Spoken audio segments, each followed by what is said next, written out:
નમસ્કાર વહાલા વિદ્યાર્થી મિત્રો, આજના આ વિડીયોમાં આપણે વાત કરવાના છીએ કે શું ધોરણ 10નું રિઝલ્ટ 25 એપ્રિલના જાહેર થવાનું છે. ઘણા વિદ્યાર્થીઓના મનમાં એવો સવાલ છે. તો વિદ્યાર્થી મિત્રો, તમારે આ વિડીયોને ખાસ અંત સુધી જોવાનો છે, કારણ કે હું તમને સંપૂર્ણ માહિતી આપવાનો છું કે ધોરણ 10નું રિઝલ્ટ ક્યારે આવી શકે છે. તો ખાસ જણાવી દઉં વિદ્યાર્થી મિત્રો કે આ 25 એપ્રિલે કેમ ઘણા વિદ્યાર્થીઓના મનમાં સવાલ છે, કારણ કે અત્યારે સોશિયલ મીડિયામાં ઘણી અફવાઓ ચાલી રહી છે કે 25 એપ્રિલના રોજ ધોરણ 10નું રિઝલ્ટ જાહેર થવાનું છે. અને ઘણા લોકોએ તો શું કર્યું છે ખબર છે, બોર્ડનો જે પરિપત્ર આવે તેને નકલી બનાવીને સોશિયલ મીડિયામાં શેર કર્યો છે. પરંતુ વિદ્યાર્થી મિત્રો, ખાસ જણાવી દઉં કે આ સંપૂર્ણ માહિતી ખોટી છે. તમારે આવી કોઈ પણ માહિતીને માનવાની નથી, કારણ કે અત્યારે ઘણા લોકો વ્યૂઝ મેળવવા માટે આવું કામ કરતા હોય છે. પરંતુ વિદ્યાર્થી મિત્રો, હું તમને સાચી માહિતી આપું છું કે ધોરણ 10નું રિઝલ્ટ 25 એપ્રિલે આવવાનું નથી.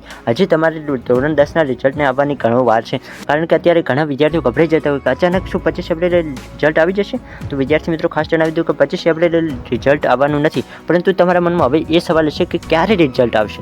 તો ખાસ જણાવી દઉં વિદ્યાર્થી મિત્રો કે તમારે રિઝલ્ટ વિશેની સંપૂર્ણ માહિતી જોઈતી હોય કે ક્યારે આવશે, કઈ તારીખે આવશે, તો એના વિશે વિદ્યાર્થી મિત્રો આ વિડીયોના ડિસ્ક્રિપ્શન બોક્સમાં એક લિંક આપી છે, ત્યાંથી તમે સંપૂર્ણ માહિતી રિઝલ્ટ વિશે મેળવી શકો છો. બાકી આજનો વિડીયો પસંદ આવે તો વિડીયોને લાઇક કરી શકો છો. તમારા દરેક મિત્રોને આ વિડીયોને શેર કરો, જેથી એમને પણ સાચી માહિતી મળે. બાકી યુટ્યુબ ચેનલ પર પહેલી વાર આવ્યા હોય તો ચેનલને જરૂરથી સબસ્ક્રાઇબ કરીને જજો.